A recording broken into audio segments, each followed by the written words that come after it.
what a week it's been. I mean, just look at the headlines. Major economic shifts, AI popping up in, well, surprising ways, and some really crucial policy changes affecting people directly. Absolutely. There's a lot swirling around. So today, we're doing a deep dive. We've got a stack of recent reports, analyses, and we're going to try and unpack what's really going on. Right. The mission, as always, is to cut through that noise, pull out the important bits, and, connect the dots. Exactly. So you can see the bigger picture and what it means for, well, for you. Couldn't have said it better. Yeah. We want you to walk away informed, maybe with a few aha moments. Okay, so where should we start? Maybe the economy. That always hits close to home. Good place to start. Yeah. Let's talk about inflation, because there's some significant new data. Wholesale inflation is really heating up. Oh, yeah. How so? The Producer Price Index, the PPI, for July, it jumped 0.9% just from June. That's actually the fastest monthly pace we've seen since June 2022. Wow, 0.9% in a month. And annually? Annually, it's up 3.3%, which is, well, much higher than anyone expected. That is a pretty big jump. So producers are feeling this. Does that mean we're next? Is this heading straight for consumers? Well, that's the concern, isn't it? Economists are definitely warning that producers feeling this inflation fire, as some call it, are very likely to pass those higher costs along. Okay. And it's not just one area. Core PPI, that's the one that takes out food and energy, it also surged 0.9%. Again, the biggest jump since March 2022. It shows it's pretty broad-based. Broad-based. Can you give some examples? Like, where are the biggest hikes happening? Sure. So a huge chunk, like over 3/4 of the increase, came from services. Trade services up 2%. Machinery and equipment wholesaling up 3.8%. Okay, services. What about actual goods? On the good side, food was a major factor. Raw agricultural products leaped 12.8%. 12.8%. Yeah. And get this, fresh and dry vegetables saw a massive 38.9% monthly price surge. 38.9% in 1 month. Yep, the largest since March 2022. And interestingly, part of that seems directly linked to tariffs on Mexican agricultural imports. Tariffs again. So it's not just theoretical. It's hitting food prices directly. And companies must be feeling this too, right? I think I saw something about John Deere. You did. It's definitely not just shoppers. Many companies are feeling the pinch from tariffs. John Deere, the big agricultural machinery maker, reported a $200 million hit just from global tariffs in their third quarter. $200 million in 1 quarter. Yeah. And they're forecasting the total hit for fiscal 2025 could be nearly $600 million before taxes. That's substantial. Wow. And it's not just heavy equipment, is it? I saw Tapestry, they own Coach and Kate Spade. Their shares took a hit too. That's right. Tapestry shares plunged, I think it was 15%, after they projected tariffs would cost them around $160 million in the next fiscal year. Why such a big impact on them? They pointed specifically to the earlier than expected ending of de minimis exemptions. That's the rule that used to let items under $800 come into the U.S. duty-free. Ah, so that affects their online sales, maybe. Smaller packages. Exactly. It hits their direct-to-consumer e-commerce hard. They can't bypass tariffs on those smaller individual shipments anymore. It's a direct hit to their bottom line. And well, eventually, that cost often finds its way to you, the consumer. Okay, but here's something interesting I heard. Maybe we haven't even felt the full impact of these price hikes yet. Something about a middle mile. That's a really fascinating point, yes. Logistics experts are talking about this middle mile effect. Essentially, a lot of products are currently sitting in warehouses and distribution centers. Why? Because companies apparently saw the tariffs coming or accelerating and pushed their orders forward maybe by 2 or 3 months to try and lock in lower rates or just get goods in before things got worse. Ah, okay, so they front-loaded their inventory. Right, which led to this big inventory buildup. So those higher costs, the ones driven by tariffs and the PPI jump, they're kind of hidden right now. Hidden in warehouses, like a ticking clock. So when do we expect that to? Well, hit us. The expectation is that these higher cost goods will start hitting retail shelves probably around September, October. Just in time for holiday shopping. Great. Exactly. The classic example of trying to solve one problem and potentially creating another one down the line. So with all this inflation pressure, what does this do to the whole interest rate debate? Does this PPI report make a Fed rate cut less likely? It certainly makes it seem less certain, yeah. Market watchers are definitely reassessing the odds of a September rate cut. The Fed wants price stability, and this data, well, it points the other way. But oddly enough, mortgage rates actually dipped recently. I saw they hit 6.58% lowest this year. Has that helped the housing market at all? It has spurred a little bit of activity. Yeah, purchase applications improved slightly. Hmm. But the bigger picture for housing, still pretty tough. Affordability is still a huge issue. It really is. We're still in a deepening housing affordability crisis. High prices, those elevated interest rates, it's pushed home buying down to levels we haven't seen since the mid-90s. Yeah. It's a real squeeze. And isn't the Treasury Secretary looking into this? Scott Bessent. Yes, he's called it one of my big projects for the fall. He's exploring ways to monetize Fannie Mae and Freddie Mac. Monetize them. What does that mean, practically? Well, it could mean things like selling off government stakes or assets in those mortgage giants. The idea is to inject some capital into the housing market, maybe help keep mortgage rates from rising further, or possibly even lower them. Sounds potentially helpful, but are there downsides? There could be. Some economists worry it might create, moral hazard or add volatility to the market. It's definitely a tricky balancing act. Okay, so pulling these economic threads together, grocery bills, holiday shopping, maybe even buying a home or travel plans. You're either feeling these bigger trends now, or you likely will be very soon. That sums it up well.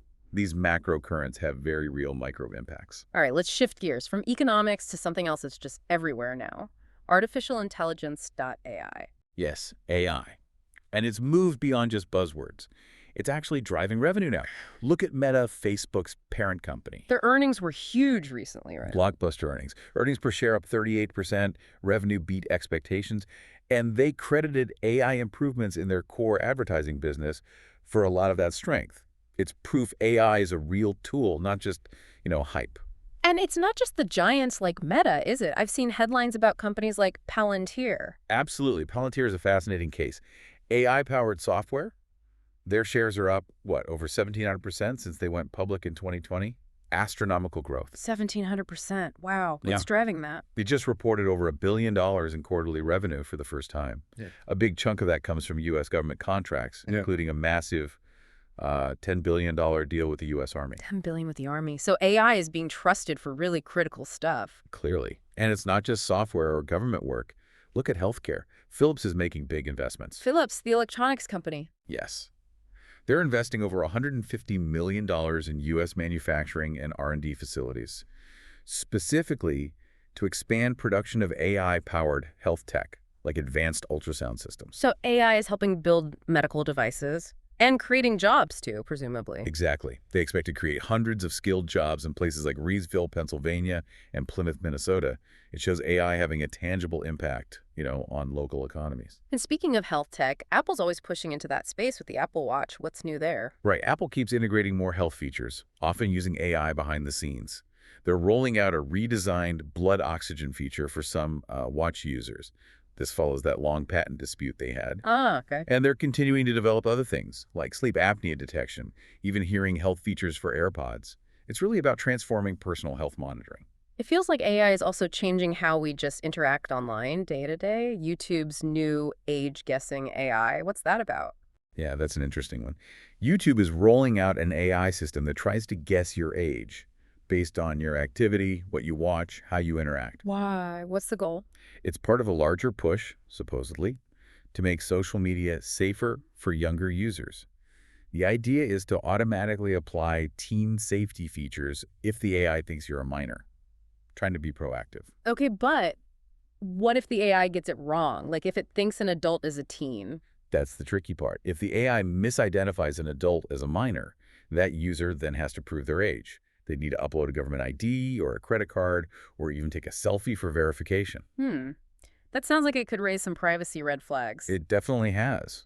Privacy experts and users are concerned about that extra step, that data collection. It's a point of friction. So whether it's the ads you see, government contracts, the medical tech available, or even just browsing YouTube, AI is really embedding itself into the fabric of things. It truly is. It's reshaping business and daily life pretty profoundly. Okay, let's pivot one more time. From tech to policy. Decisions made in Washington that have these sometimes unforeseen consequences for real people. There's been a big shift regarding homelessness policy. Yes, a very significant one. The Trump administration is officially ending Housing First as federal policy. Housing First. Remind us what that is again. It's been around a while, hasn't it? It has, for over 2 decades. And with bipartisan support, which is notable, the core idea was pretty revolutionary. Move chronically homeless people directly into permanent housing first. Then, offer support services like addiction treatment or mental health care. So housing wasn't conditional on sobriety or treatment. Exactly. It flipped the old model. The belief was stable housing provides the foundation needed for people to actually address those other issues. You don't need to be clean to deserve shelter first. And why is the administration ending it? What's their reasoning? They're claiming housing first is ineffective and that it contributes to crime and disorder. They seem to favor programs with stricter requirements, like mandatory sobriety or work, or even potentially using civil commitment to put people in long-term institutional settings. Wow. That sounds like a return to older approaches. They do. What are critics saying? I know Housing First had strong advocates. It does. Critics, researchers, and people with lived experience, like Rochelle Ellison, she's a national advocate, who credits Housing First with saving her life, they warn this is a major step backward. How so? They argue it takes us back to a model that largely failed in the 1990s, making it much harder for the most vulnerable people to get off the streets. Rochelle often talks about how having that stability, that roof, was the only reason she could finally engage with treatment. And there's data supporting Housing First, too, isn't there? Yes, significant data. For example, it's credited with helping reduce veteran homelessness by about 55% since 2009. So, ending it is. Well, it's a very contentious decision with profound human impact. Speaking of contentious, the Bureau of Labor Statistics, the BLS, the president fired the head recently, and the nominee has questioned the jobs report itself. That's right. The president removed the BLS commissioner and nominated E.J. Antoni. Antoni is an economist who had, at one point, floated the idea of suspending the monthly jobs report, calling it unreliable, though he apparently walked that back later. Suspending the jobs report, why is messing with the BLS such a sensitive issue? Because that data, BLS data, Better Economic Stats, it's considered the gold standard globally. It's incredibly important for its perceived integrity and reliability.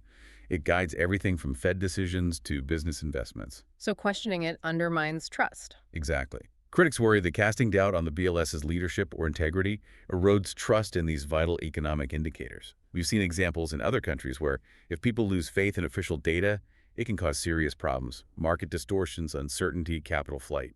Businesses and investors need reliable data. Are there other pressures on the BLS too? Yes, it's also facing challenges like funding and staffing cuts, which can impact data collection quality and survey response rates. So it's happening against that backdrop too. Okay, one last item, and this one might hit your travel plans directly. Trouble brewing at Air Canada. Yes, potentially significant trouble. Air Canada is canceling dozens of flights, starting pretty much now, ahead of a possible lockout of its flight attendants this weekend. A lockout? Why? It follows 8 months of failed contract talks. The Flight Attendants Union voted almost unanimously 99.7% to authorize a strike. Key issues seem to be pay and unpaid work time. And a lockout or strike now, that's peak summer travel season. Exactly. It threatens to cause chaos for tens of thousands of travelers. Air Canada estimates it could take a full week to get operations back to normal, even if they reach a deal quickly. How many people could be affected? They fly about 130,000 passengers daily, and reports suggest around 25,000 Canadians could be stranded overseas if this goes ahead. It's a really messy situation for travelers. Definitely. So these examples, homelessness policy, trust in economic data, airline labor disputes, they really underscore how decisions made far away can ripple out and touch your life very directly. Absolutely. Your freedoms, the information you rely on, even just getting from A to B. So we've covered quite a bit today, the push and pull of inflation and tariffs, AI becoming less science fiction and more everyday reality, and these policy shifts with very real human consequences. It's clear these aren't just separate news items, are they? They're all threads in this complex tapestry of change happening globally and domestically. Understanding those threads, how they connect, really helps you navigate what's happening, not just as a bystander, but as someone who's genuinely informed about these big forces shaping things. Well said. It gives you context. So the final thought for you to consider is this. What might be the next surprising ripple effect from these big shifts we've discussed? And maybe more importantly, how will you prepare for it?